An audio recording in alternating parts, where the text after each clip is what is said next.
Welcome class 8। आज हम आ गए अपने लास्ट पार्ट पे, chapter 4 of geography, natural vegetation and wildlife. Okay, हमने लास्ट पार्ट में बहुत कुछ पढ़ा नेचुरल वेजिटेशन से related, forest, grassland, tundra, desert क्या होते हैं, कहाँ मिलते हैं, इन सारी चीज़ों के बारे में। अब तक हम लास्ट वीडियोस तक आ चुके थे इंडिया तक कि इंडिया में फॉरेस्ट कैसे होते हैं, कहाँ मिलते हैं। उसी सीरीज को आगे बढ़ाते हैं, उसी टॉपिक को, एंड देन स्टार्ट करते हैं ट्रॉपिकल ड्राई डेसिडिवस को। Found in Rainier part of the peninsular plateau, जो हमारे पेनिनसुलर इंडिया है ना, जो ये पेनिनसुलर इंडिया है ना, ये वाला, यहाँ पे जो मिलते हैं हमें फॉरेस्ट मिलते हैं, रेनियर फॉरेस्ट, जहाँ ज्यादा रेन होती है प्लेट्यूज के पास, and the plains of UP and Bihar. और थोड़ा सा पार्ट अगर हम बात करें तो यूपी और बिहार के एरिया में भी हमें देखने को मिलते हैं। That is called as a tropical dry deciduous forest. Next बात करते हैं इसके आगे, rainfall between 100 centimetre and 70 centimetre. अगर एनुअल रेनफॉल की बात करें कि पूरे वर्ष में यहाँ कितनी बारिश होती है, तो 100 सेंटीमीटर से लगभग 70 सेंटीमीटर तक की बारिश होती है। टीक, साल, पीपल एंड नीम यहाँ के मुख्य पेड़ हैं जो सबसे ज्यादा पाए जाते हैं। और इस चीज को आप ऐसे रिलेट कर सकते हो कि यूपी, बिहार या जितने भी पेनिनसुलर इंडिया हमारा रेनी है, वहां सबसे ज्यादा बड़े बड़े अगर पेड़ पाए जाते हैं तो वो यही पेड़ है, टीक, साल, people and Neem. Next topic आता है ट्रॉपिकल थॉर्नी फॉरेस्ट। थॉर्नी मतलब होता है कांटेदार। अब कांटेदार चीजें कहाँ मिलेंगी, जहां पानी की का जो अमाउंट है वो कम होगा। सो इट मीन्स कि रेनफॉल का जो अमाउंट है वो जहां कम होगा वहां पे हमें थॉर्नी फॉरेस्ट मिलेंगे। Less than 70 centimetre of rainfall, 70 centimetre annually rainfall जहां उससे कम होती है वहां पे हमें थॉर्नी फॉरेस्ट मिलते हैं। The stems are succulent the conserve water. इनके स्टेम्स ऐसे होते हैं जो पानी को खींच सकते हैं, जो इनकी रूट्स हैं वो बहुत लंबी होती हैं, स्ट्रांग होती हैं, जो कि रेत में भी अपने आप को बनाए रखती हैं।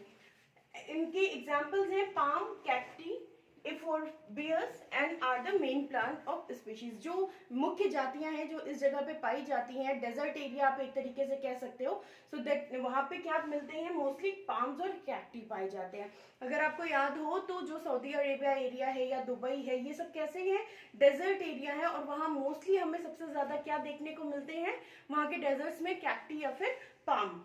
नेक्स्ट आते हैं फाउंड। अगर हम इंडिया की क्योंकि बात करें तो इंडिया में ये कहाँ मिलते हैं, सो गुजरात, मध्य प्रदेश, छत्तीसगढ़, यूपी, हरियाणा, अपर गैंगेटिक प्लेन, इन जगहों पे हमें ये देखने को मिलते हैं, ये फॉरेस्ट या इस तरीके के पेड़।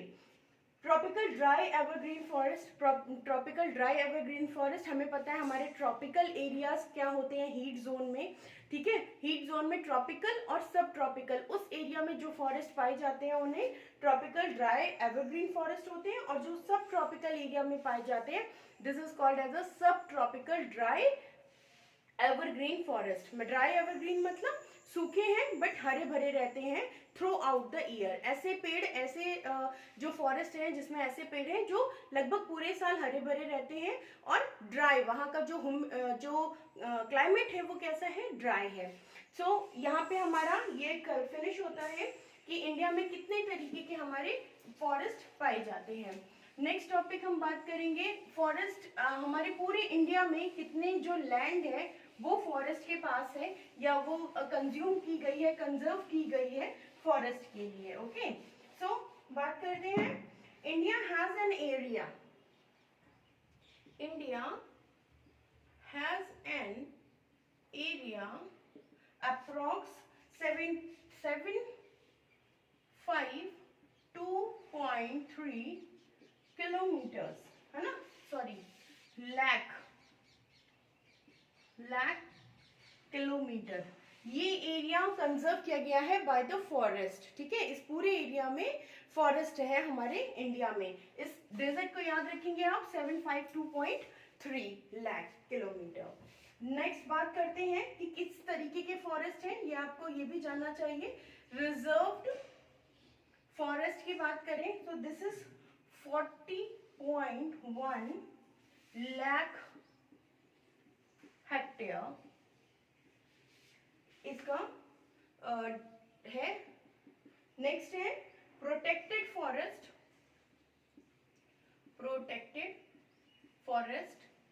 प्रोटेक्टेड फॉरेस्ट है 215.1 lakh hectare.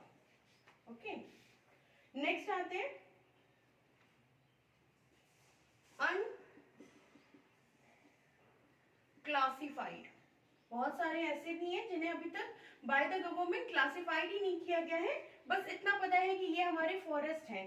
तो अनक्लासिफाइड कितने हैं? 131.1 लाख हेक्टेयर। ओके, सो क्या हुआ, इंडिया में टोटल फॉरेस्ट का जो लैंड है वो कितना है? 752.3 लाख किलोमीटर। और अगर हम हेक्टेयर है, ये भी सॉरी फॉर दैट, ये भी क्या है? हेक्टेयर है। ओके, और अगर हम बात करें कि किस तरीके के फॉरेस्ट हैं जो गवर्नमेंट ने रिजर्व किए हैं या प्रोटेक्ट किए हैं या जिनको अभी तक गवर्नमेंट ने क्लासिफाइड किया ही नहीं है, तो उनका जो सीक्वेंस है या जो रेशियो है वो ये है। फर्स्ट नंबर पे रिजर्व जो रखे गए हैं वो 40.1 लाख हेक्टेयर में है। सेकेंड प्रोटेक्टेड फॉरेस्ट है जो 215.1 लाख हेक्टेयर में है। और थर्ड है अनक्लासिफाइड जो 131.1 लाख हेक्टेयर में है। तो आपको ये चीजें तो सिमिलर ही देखने को मिल रही हैं।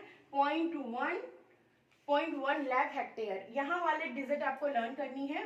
रिजर्व 40, प्रोटेक्टेड 215 और द अनक्लासिफाइड इज 131। चलिए अब बात करते हैं, अगर हम टोटल ज्योग्राफिकल बात करें कि हमारे पूरे इंडिया का टोटल ज्योग्राफिकल एरिया की बात करें अगर हम, तो ये लगभग 19.45% हमारा फॉरेस्ट के थ्रू कवर है। तो ये मिनिमम जो नॉलेज थी वो फॉरेस्ट से रिलेटेड। अब हम बात करेंगे अपने वाइल्ड लाइफ। वाइल्ड लाइफ मैंने आपको बताया था कि ट्रेडिशनली जो एनिमल्स हैं जो अपने ओन एरिया में रहना चाहते हैं, या ऐसे एनिमल जिनको हम डोमेस्ट नहीं कर सकते, जिनको हम पाल नहीं सकते या उनको पालना बहुत मुश्किल होता है क्योंकि उनका जो अग्रेसिवनेस है, उनका जो आप कह सकते हो कि उनका जो बिहेवियर है वो डोमेस्टिक नहीं होता, उनको आप पाल नहीं सकते, तो उनको वाइल्ड लाइफ कहते हैं। और अगर हम इंडिया में वाइल्ड लाइफ की बात करें, वाइल्ड लाइफ, ओके, सो अगर डेफिनेशन बात करें तो wild life is traditionally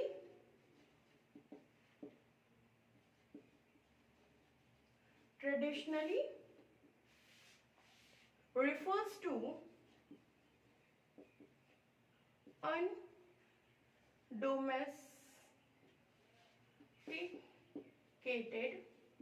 undomesticated animal species। Okay, इनको हम क्या कहते हैं? Wild life. और ये वर्ड फर्स्ट टाइम किसने यूज किया था? Wild life. वाइल्ड लाइफ जो वर्ड है ये फर्स्ट टाइम यूज किया था विलियम हॉर्नडे इन 1913 में पहली बार अपनी बुक, इन्होंने एक बुक लिखी थी जिसमें कि इन्होंने वाइल्ड लाइफ का जिक्र किया था। और उस समय लोगों को पता चला था कि अच्छा ठीक है, जो ये एनिमल्स होते हैं जो फॉरेस्ट में रहते हैं, जिनको हम डोमेस्ट नहीं कर सकते, उनको हम वाइल्ड लाइफ बोलेंगे। ओके, तो आपको ये चीज लर्न करनी है। क्या लर्न करना है? वाइल्ड लाइफ क्या होते हैं? Traditionally refer to undomesticate animal species, ऐसी जातियां जिन्हें आप डोमेस्ट नहीं कर सकते, जिन्हें आप पालन पोषण नहीं कर सकते, जिनका जो बिहेवियर है वो डोमेस्ट के बिल्कुल अगेंस्ट है। जैसे आप अपने घर में डॉगी रखते हैं, काऊ रखते हैं, तो उसका क्या होता है? आप उसको प्यार देते हैं, वो आपको भी रिटर्न में प्यार करते हैं। लेकिन अब आप शेर पाल लेंगे, है ना, शेर को डोमेस्ट नहीं कर सकते क्योंकि शेर को जब भूख लगेगी तो उसको पता है कि मैं खा सकता हूँ, लाइक मैं किसी भी कार्निवोरस हूँ तो मैं खा सकता हूँ। तो वो क्या करेगा? वो ये नहीं देखेगा कि मैं किससे प्यार करता हूँ किससे नहीं करता हूँ, शायद वो खा जाए। तो उनको डोमेस्टिकेट करना बहुत मुश्किल होता है। ट्रेडिशनली वो अपने एरिया में अपनी जगह पे रेफर करना ज़्यादा प्रेफर करते हैं, इस वजह से उन्हें वाइल्ड लाइफ कहा जाता है। इस वाइल्ड लाइफ वर्ड को फर्स्ट टाइम विलियम हॉर्नडे ने 1913 में अपनी बुक जिसका नाम था आवर वैनिशिंग वाइल्ड लाइफ, इसमें उन्होंने मेंशन किया था वाइल्ड लाइफ वर्ड को भी, और वहां से इंट्रोड्यूस किया गया था इसको। चलिए यहाँ पे ये बात भी फिनिश होती है। और अब हम बात करते हैं हमारे जो प्रिजर्वेशन है, कि हमारा जो वाइल्ड लाइफ है वो इंडिया में कैसा है ना, उसकी बात करते हैं। 1972 में एक एक्ट बनाया गया था जिसके थ्रू वाइल्ड लाइफ के लिए प्रिजर्वेशन स्टार्ट कर दिया गया था। बनाए तो बहुत सारे एक्ट गए हैं, बट उसमें सबसे ज्यादा अगर बात करें तो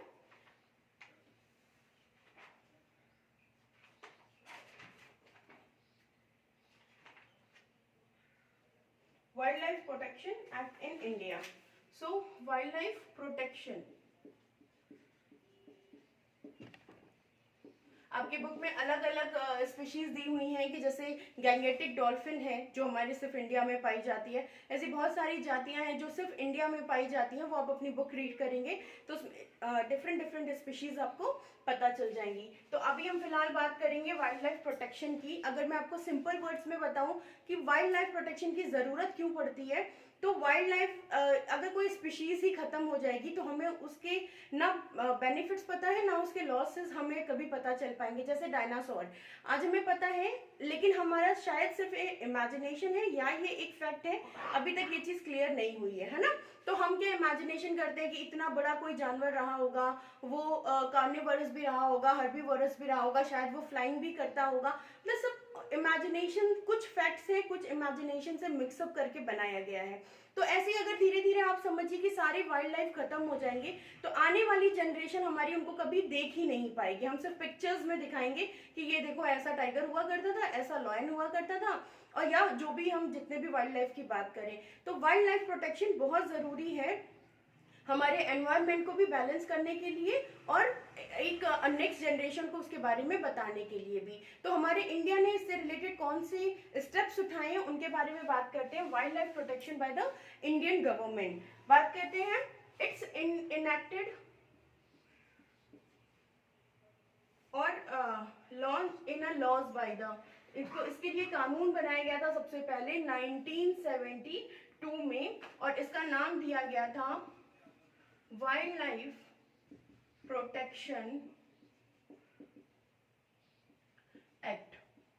ओके, उसके बाद अगर हम बात करें तो इसके अंतर्गत क्या काम किया गया, इसके अंतर्गत बहुत सारी सेंचुरीज बनाई गई, या फिर आप कह सकते हो नेशनल पार्क बनाए गए। ठीक है, जहां पे उनको उनके तरीके से रखा जाता है जैसे वो रहना पसंद करते हैं। सेंचुरीज, वाइल्ड लाइफ सेंचुरीज या नेशनल पार्क वो जगह होती हैं जहां पे उन वाइल्ड लाइफ एनिमल्स को उन्हीं के तरीके से रखा जाता है। जैसे जो शेर है ना, तो जो लॉयन है या जो शेर है उसके लिए गिर बहुत फेमस है, गिर नेशनल पार्क जो कि गुजरात में है। उसमें जो शेर है उनको वैसे ही खुला छोड़ दिया गया है, वो अपने आप से जाते हैं और शिकार करते हैं और फिर अपने शिकार को खाते हैं। उनको कोई ऐसा नहीं होता जैसे जू में है ना कि शेर को गए और खाना दे दिया, उसने खा लिया, फिर वो अपनी केव में बैठा हुआ है या केज में बैठा हुआ है, तो ऐसा नहीं करते हैं। उनको उनकी वाइल्ड लाइफ में उनको एक एरिया प्रोटेक्ट करके दे देते हैं कि इतना एरिया है और ये हमारे जो शेर है उनके लिए है। स्पेसिफिक जितने भी नेशनल, जैसे कांजीरंगा आसाम में है तो वहां पे जो वन हॉर्न राइनोसोरस है वो वहां का फेमस वो है कि उसको वहां पे प्रिजर्व किया गया है, क्योंकि राइनोसोरस के लिए वहां का जो एटमॉस्फेयर है, जो क्लाइमेट है, वो बहुत ज्यादा प्रेफरेबल है। ठीक है, तो इस तरीके से हमारे पूरे देश में बहुत सारे अप्रोक्स 500 के लमसम है वाइल्ड लाइफ सेंचुरीज और जो नेशनल पार्क है सब मिला के। तो इस उनको उनका बनाने का सिर्फ एक ही बेनिफिट है या एक ही मोटो बनाया गया है कि हमें कैसे नहीं कैसे करके प्रिजर्व करना है, उनको बचाना है, ज्यादातर ऐसी स्पीशीज को जो खत्म होने वाली हैं उनको। तो नेशनल पार्क और सेंचुरीज, इनमें से कुछ का नाम जैसे मैंने अभी बताया, गिर है गुजरात में, ठीक है, जो लॉयन के लिए है। फिर मैंने आपको बताया कि कांजीरंगा जो कि आसाम में है ना, ऐसे बहुत सारे हैं। चंद्रप्रभा, चंद्रप्रभा ओके, जो कि लखीमपुर में है आई थिंक, है ना।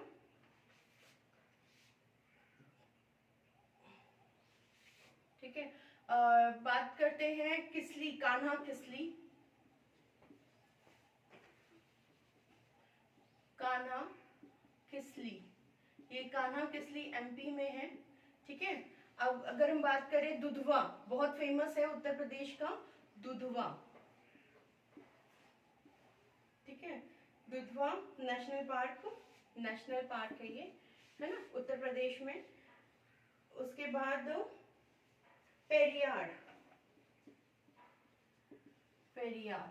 ये आप सब नेट पे सर्च कर सकते हैं। वाइल्ड लाइफ ये किस लिए फेमस है, कौन सी स्पीशीज ज्यादा यहाँ पे फेमस है और ये कौन से स्टेट में है, इनके बारे में। तो यहाँ तक वाइल्ड लाइफ प्रोटेक्शन, फॉरेस्ट, जितना कुछ हम जान सकते थे वर्ल्ड लेवल पे और इंडिया लेवल पे दोनों हमने समझ लिए हैं। रेस्ट ऑफ चीजें आप अपनी बुक्स में स्पीशीज पढ़ सकते हैं। आप अलग अलग कॉन्टिनेंट पे कौन से वाइल्ड लाइफ फेमस हैं ये भी पढ़ सकते हैं। और मिलते हैं हम नेक्स्ट वीडियो में नेक्स्ट टॉपिक के साथ। ये टॉपिक यहीं पे फिनिश होता है। Thank for watching.